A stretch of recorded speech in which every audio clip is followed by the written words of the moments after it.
विलासिता और वैभव का प्रतीक सोना लंबे समय से अपने चमकीले पीले रंग के लिए पसंद किया जाता रहा है।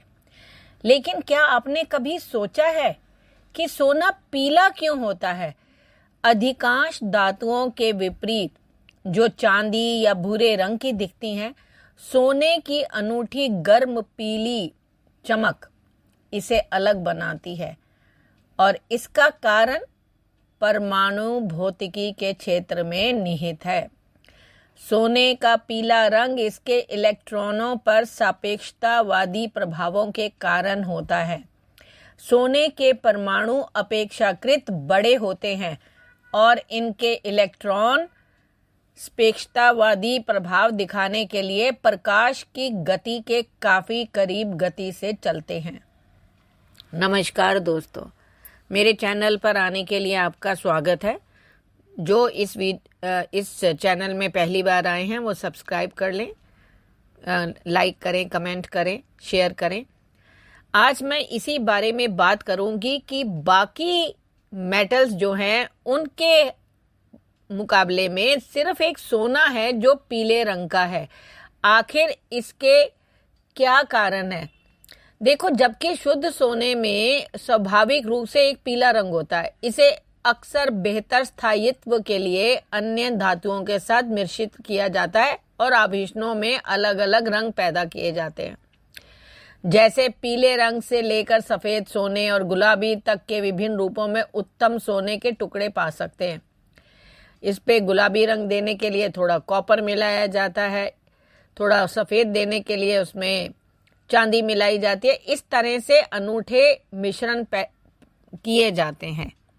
अगर साफ साफ कहें तो सोने का रंग पीला इसलिए होता है क्योंकि इसमें इलेक्ट्रॉन ट्रांजिशन होता है जो नीले प्रकाश की तरंग दैर्घ्य के अनुरूप होता है। इस वजह से सोना थोड़ा नीला प्रकाश अवशोषित कर लेता है और परावर्तित प्रकाश पीला दिखाई देता है। जबकि अधिकतर धातुएं हमारी विजुअल रेंज में अवशोषण नहीं करती, इसलिए दर्पण की तरह सभी रंग परावर्तित करती हैं। केमिस्ट्री कहती है कि सोने और चांदी का रंग काफी कुछ एक जैसा होता है, लेकिन ऐसा है नहीं। आखिर सोना पीले रंग का ही क्यों होता है, यह जानने के लिए हमें क्वांटम मैकेनिक्स और 20वीं सदी के महान वैज्ञानिक एल्बर्ट आइंस्टाइन की स्पेशल रिलेटिविटी की जरूरत पड़ेगी। क्वांटम मैकेनिक्स कहती है कि किसी परमाणु के इलेक्ट्रॉन असतत कक्षाओं में स्थित होते हैं।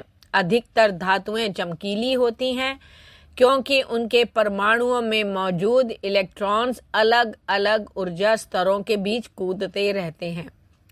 इन ऊर्जा स्तरों को ऑर्बिटल्स कहा जाता है। चांदी के मामले में इलेक्ट्रॉन को ऊपरी ऑर्बिटल में धकेलने के लिए हाई एनर्जी वाले अल्ट्रावायलेट फोटॉन की जरूरत पड़ती है।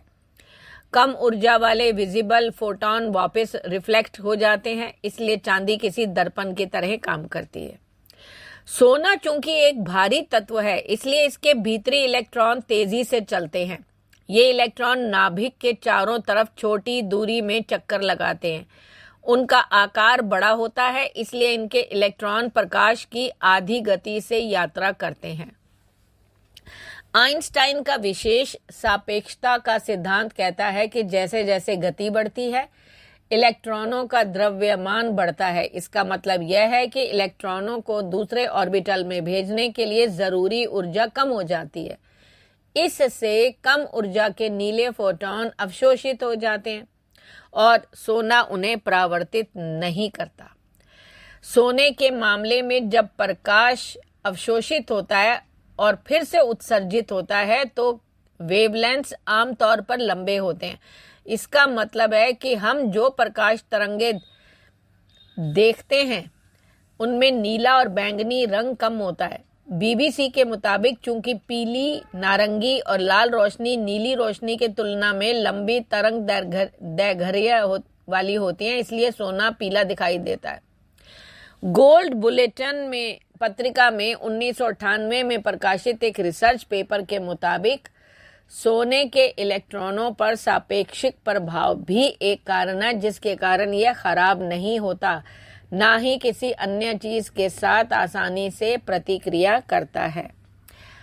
आपका क्या ख्याल है? आप क्या सोचते हैं इस बारे में? आप अपने विचार कमेंट करके बताएं। धन्यवाद।